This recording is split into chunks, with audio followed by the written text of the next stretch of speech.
وہ بنیادی عقائد کون سے ہیں، ہم آگے جا کے ان بنیادی عقائد کو جانیں گے۔ سب سے پہلے آ جاتے ہیں کہ عقائد کہتے کیسے ہیں۔ عقائد عقیدہ کی جمع ہے، ٹھیک ہے، کسی بات کو ماننا، سچے دل سے یقین رکھنا اس پہ عقیدہ کہلاتا ہے، ٹھیک ہے۔ جیسے ہم لوگ اپنے بچپن سے اپنے ماں باپ کو کام کرتے دیکھتے آئے ہوتے ہیں، جیسے جیسے ہم بڑے ہوتے ہیں تو ہمیں اس بات پہ یقین ہو جاتا ہے کہ ہاں واقعی یہ کام اسی طرح ہے، کیونکہ ہم مسلسل اس کام کو دیکھتے آ رہے ہوتے ہیں نا، تو جب ہم بھی وہ کام کرتے ہیں تو ہم اسی طرح سے کرتے ہیں اور وہی طریقہ ہمارے لیے ٹھیک ہوتا ہے۔ اسی لیے اسلام میں بھی کچھ بنیادی باتیں، کچھ بنیادی چیزیں ہیں جن پہ یقین کرنا، جن کو سچے دل سے ماننا بہت ضروری ہے۔ اب وہ بنیادی باتیں کون سی ہیں، آئیں ہم ان بنیادی باتوں کے بارے میں پڑھیں گے، ٹھیک ہے۔ جیسے آپ لوگوں کو نظر آ رہا ہے، سب سے پہلے اسلام کے بنیادی عقائد، سب سے پہلے آ جاتے ہیں کہ نمبر 1 پہ کیا چیز شامل ہے، اللہ تعالیٰ پر ایمان، یعنی کیسے ایمان لے کے آئیں گے اللہ تعالیٰ پہ، سچے دل سے یہ ماننا کہ اللہ تعالیٰ ہر جگہ موجود ہے، وہ ایک ہے، اس کا کوئی شریک نہیں ہے، صرف اللہ تعالیٰ ہی عبادت کے لائق ہے اور ہر چیز اسی نے پیدا کی ہے، ہر چیز کا حقیقی خالق و مالک بھی وہی ہے، زندگی اور موت بھی اسی کے ہاتھ میں ہے، ٹھیک ہے۔ ان باتوں کو ماننا، ان پہ یقین رکھنا اللہ تعالیٰ پر ایمان لانا کہلاتا ہے، ٹھیک ہے۔ نمبر 2 پہ ہے ہمارے پاس فرشتوں پر ایمان لانا۔ سب سے پہلے یہ جانیں گے کہ فرشتے ہیں کون۔ فرشتے اللہ تعالیٰ کی نوری مخلوق ہیں، جیسے ہم انسانوں کو اللہ تعالیٰ نے مٹی سے بنایا ہے، جنات کو اللہ تعالیٰ نے آگ سے بنایا ہے، اسی طرح فرشتوں کو اللہ تعالیٰ نے اپنے نور سے پیدا کیا ہے۔ انہیں کھانے پینے اور سونے کی ضرورت نہیں ہوتی، وہ ہر وقت اللہ تعالیٰ کی عبادت میں مصروف رہتے ہیں اور اس انتظار میں رہتے ہیں کہ اللہ پاک ہمیں کوئی حکم دے اور ہم جلدی سے اس حکم کو پورا کریں، ٹھیک ہے۔ فرشتوں میں سے 4 بڑے اور مقرب فرشتے ہیں جن کے نام اور ان کے کام میں آپ لوگوں کو بتا دیتی ہوں، جیسے کہ حضرت جبرائیل علیہ السلام۔ حضرت جبرائیل علیہ السلام کے ذمہ اللہ تعالیٰ نے کون سا کام لگایا تھا؟ حضرت جبرائیل علیہ السلام جو ہے تو اللہ تعالیٰ کا پیغام لے کے رسولوں اور انبیاء تک آیا کرتے تھے، یعنی اللہ تعالیٰ کا پیغام رسولوں اور انبیاء تک پہنچاتے تھے، یعنی وہی لانے کا کام جو ہے تو حضرت جبرائیل علیہ السلام کے ذمے تھا، ٹھیک ہے۔ پھر آتے ہیں حضرت اسرافیل علیہ السلام۔ جیسے ہی ہم ان کا نام بھی پڑھتے ہیں تو ہمیں سمجھ آ جاتی ہے کہ ان کا کیا کام تھا۔ حضرت اسرافیل علیہ السلام جو ہے تو قیامت کے دن اللہ تعالیٰ کے حکم سے سور پھونکیں گے۔ اب سور کیا ہے؟ سور ایک طرح کا یعنی ایک انسٹرومنٹ ہوگا، ایک آلہ ہوگا، اس میں حضرت اسرافیل علیہ السلام پھونک ماریں گے تو اس سے اتنی بری آواز نکلے گی، ایسی آواز نکلے گی جس سے ہمارے کانوں کے جو پردے ہیں وہ پھٹ جائیں گے، ٹھیک ہے، اور ہم سب جو ہے تو ہلاک ہو جائیں گے، مر جائیں گے۔ پھر اللہ تعالیٰ پھر سے حکم دیں گے حضرت اسرافیل علیہ السلام کو کہ اب دوبارہ سے سور پھونکے۔ حضرت اسرافیل علیہ السلام دوبارہ سے سور پھونکیں گے تو تمام جو جاندار ہیں، تمام انسان جاندار سب زندہ ہو جائیں گے، ٹھیک ہے، اور پھر اس کے بعد ہمارے اعمال ناموں کا حساب کیا جائے گا۔ تو حضرت اسرافیل کے ذمے قیامت کے دن سور پھونکنے کا کام لگایا گیا ہے، ٹھیک ہے۔ اس کے بعد آ جاتے ہیں حضرت میکائیل علیہ السلام۔ حضرت میکائیل علیہ السلام کا کام تمام مخلوقات تک روزی فراہم کرنا ہے، ٹھیک ہے، رزق فراہم کرنا ہے۔ اس کے علاوہ اللہ تعالیٰ کے حکم سے حضرت میکائیل علیہ السلام بارش بھی برساتے ہیں، ٹھیک ہے۔ پھر آ جاتے ہیں نمبر 4 پہ حضرت عزرائیل علیہ السلام۔ جیسے کہ آپ لوگوں کو نام سے ہی پتہ چل گیا ہے اور آپ لوگوں نے ان کے بارے میں سن بھی رکھا ہوگا، حضرت عزرائیل علیہ السلام کا کام ہے تمام جانداروں کی روح قبض کرنا، روح نکالنا۔ ہم کہتے ہیں نا فلاں آدمی مر گیا، فلاں آدمی کا ٹائم پورا تھا، ہلاک ہو گئے، یہ ہو گئے، وہ ہو گئے، تو اللہ تعالیٰ حکم دیتے ہیں کہ فلاں بندے کی روح کو قبض کر لیا جائے، تو اس حکم کی تعمیل کون کرتے ہیں؟ حضرت عزرائیل علیہ السلام جو ہے تو وہ اللہ تعالیٰ کے حکم کے مطابق لوگوں کی، جانداروں کی روح کو قبض کرتے ہیں، ٹھیک ہے۔ اب آتے ہیں ہم اپنے تھرڈ پوائنٹ کی طرف، آسمانی کتب پر ایمان۔ آسمانی کتب کون سی ہیں؟ یعنی اللہ تعالیٰ نے جو کتابیں اپنے پیغمبروں کو دے کے بھیجا، آسمانی کتب جو کہ نازل کی اپنے پیغمبروں پہ، ان کو آسمانی کتب کہا جاتا ہے۔ وہ کون سی کتابیں ہیں؟ تورات، زبور، انجیل اور قرآن پاک۔ اللہ تعالیٰ نے اپنے بندوں کی ہدایت کے لیے دنیا میں نبیوں اور رسولوں کو بھیجا اور ان پر کتابیں نازل فرمائی تاکہ آنے والی قومیں، آنے والی نسلیں ان کتابوں سے رہنمائی حاصل کریں، ٹھیک ہے۔ اب میں بتا دیتی ہوں آپ لوگوں کو یہ کتابیں کن پر نازل ہوئی۔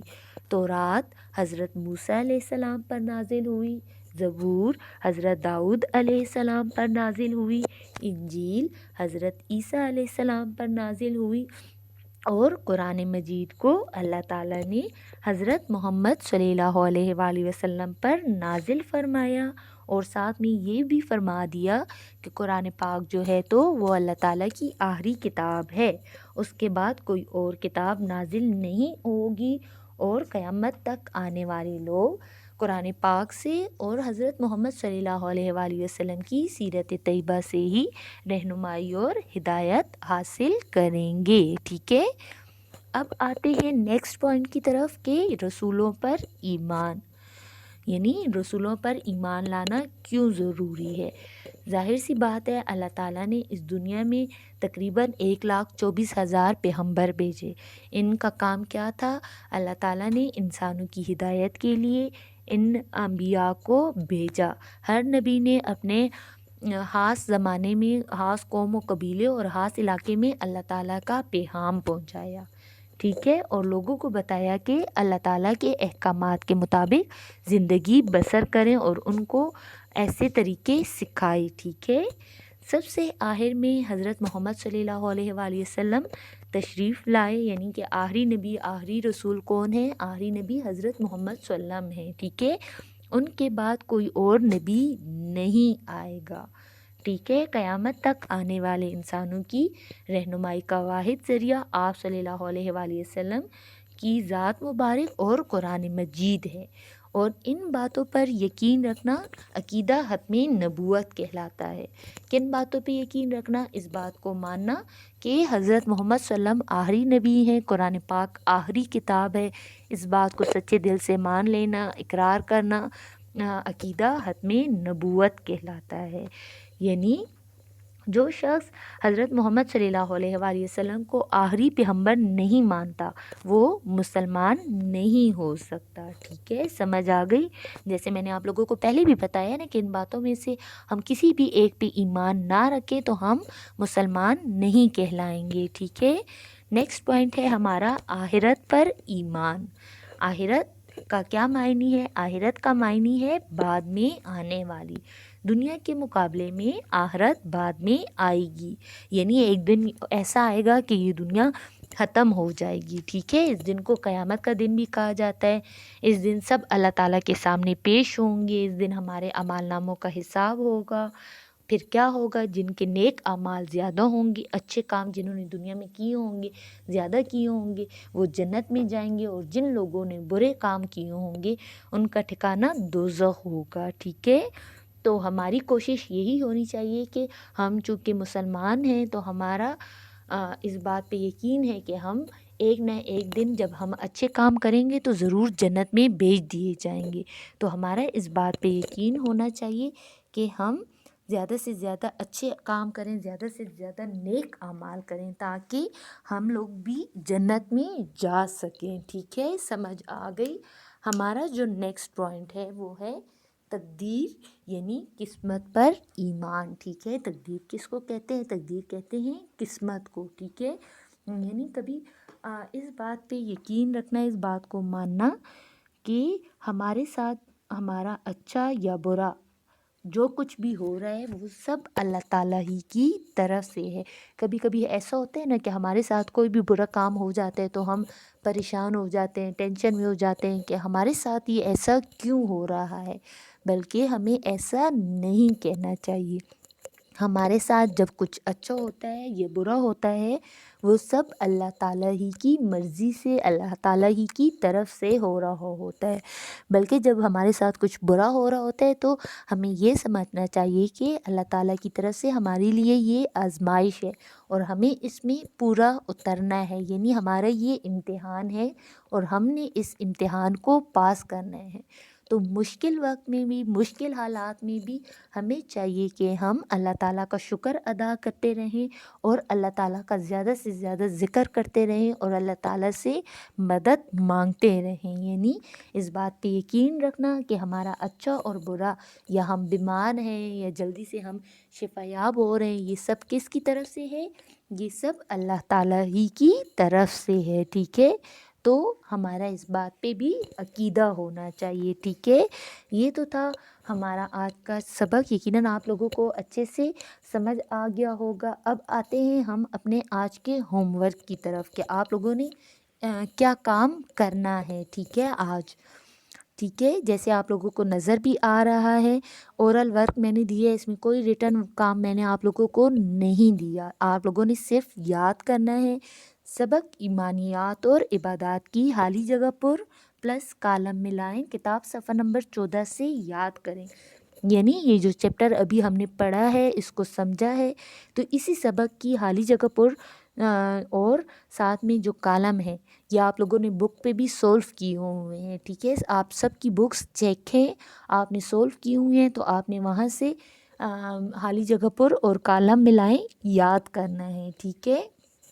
اس کے ساتھ ساتھ سورۃ العصر عربی کتاب صفحہ نمبر 3 سے یاد کریں۔ یعنی بک پہ کتاب صفحہ نمبر 3 پہ آپ لوگوں کی سورہ عصر موجود ہے، وہاں سے آپ نے بک کو کھولنا ہے اور سورہ عصر کو یاد کرنا ہے۔ صرف عربی یاد کرنی ہے اور بہت اچھی قرأت کے ساتھ یاد کرنا ہے، ٹھیک ہے؟ سمجھ آ گیا آپ لوگوں کو کہ آپ لوگوں نے کیا کام کرنا ہے، ٹھیک ہے؟ یقیناً آپ لوگوں کو آج کا سبق اچھے سے سمجھ آ گیا ہوگا۔